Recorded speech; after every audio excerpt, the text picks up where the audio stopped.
মহাকুম্ভ আমি নাইবা বললাম, ওটা এখন মৃত্যু কুম্ভ হয়ে গেছে। मैं आपका नौकर रहना चाहता हूं।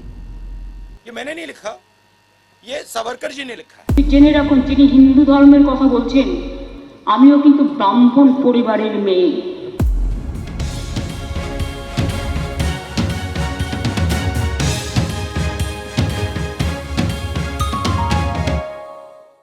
নমস্কার বন্ধুরা, আমি বিকাশ, আপনারা দেখছেন তোমার আমার নিউজ।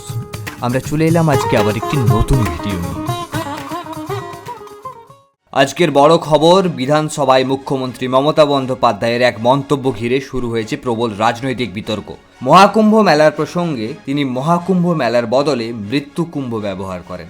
মন্তব্য ঘিরে উত্তাল হয়েছে রাজনৈতিক মহল। বিরোধীদের তরফ থেকে দাবি করা হচ্ছে এই মন্তব্য হিন্দু সমাজের ভাবাবেগে আঘাত এনেছে।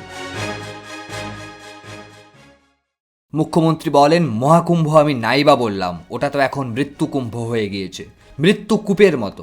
আমরা মহাকুম্ভকে সম্মান করি, কিন্তু পরিকল্পনা ছাড়া কত মানুষের মৃত্যু, কত মৃতদেহ গঙ্গায় ভেসেছে তার হিসেব নেই।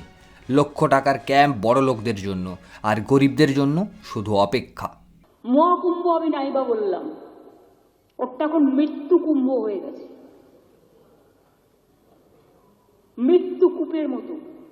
আমি মহাকুম্ভকে সম্মান করি, আমি শ্রদ্ধা জানাই, পবিত্র গঙ্গা মাকে আমি সম্মান করি, কিন্তু প্ল্যানিং না করে এত হাইপ তুলে এত লোকের মৃত্যু বললেন 30 জন, কথাটা কি সঠিক?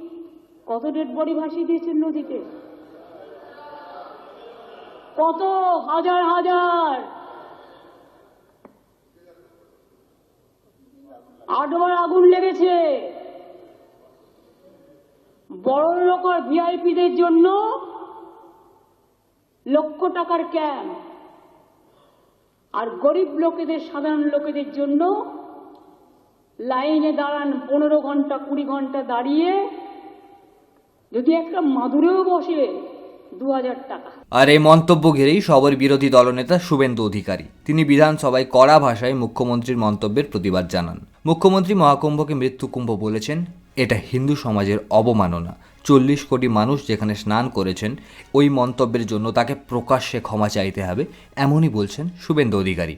শুধু বাংলার রাজনীতি নয়, অন্ধ্রপ্রদেশের উপমুখ্যমন্ত্রী পবন কল্যাণও মমতা বন্দ্যোপাধ্যায়ের বক্তব্যের নিন্দা করেছেন। তার অভিযোগ, সনাতন ধর্ম নিয়ে কটাক্ষ করা খুব সহজ হয়ে গিয়েছে, তারা বুঝতে পারছে না কোটি কোটি মানুষের ভাবাবেগে আঘাত করেছে। এদিকে মুখ্যমন্ত্রী মমতা বন্দ্যোপাধ্যায় বিজেপির বিরুদ্ধে পাল্টা আক্রমণ শানিয়েছেন। তিনি বলেন, আমি কি মুসলিম লীগ করি? আমি কি জঙ্গি? আমি সর্বধর্মের মানুষকে নিয়ে চলতে চাই, বাংলার শান্তি নষ্ট করতে দেওয়া হবে না। বিজেপি বিদ্বেষমূলকের রাজনীতি করছে। তিনি আরও জানান, প্রধানমন্ত্রী নরেন্দ্র মোদীকে চিঠি লিখবেন তিনি এই বিষয়ে। রাজনৈতিক এই তরজায় উত্তপ্ত বাংলার বিধানসভা। মহাকুম্ভ নিয়ে করা মন্তব্য কি শুধুই প্রশাসনিক সমালোচনা, নাকি হিন্দু ভাবাবেগে আঘাত? এ নিয়ে বিতর্ক চলছে দেশ জুড়ে। আপনারা কি ভাবছেন? মতামত জানান কমেন্টে।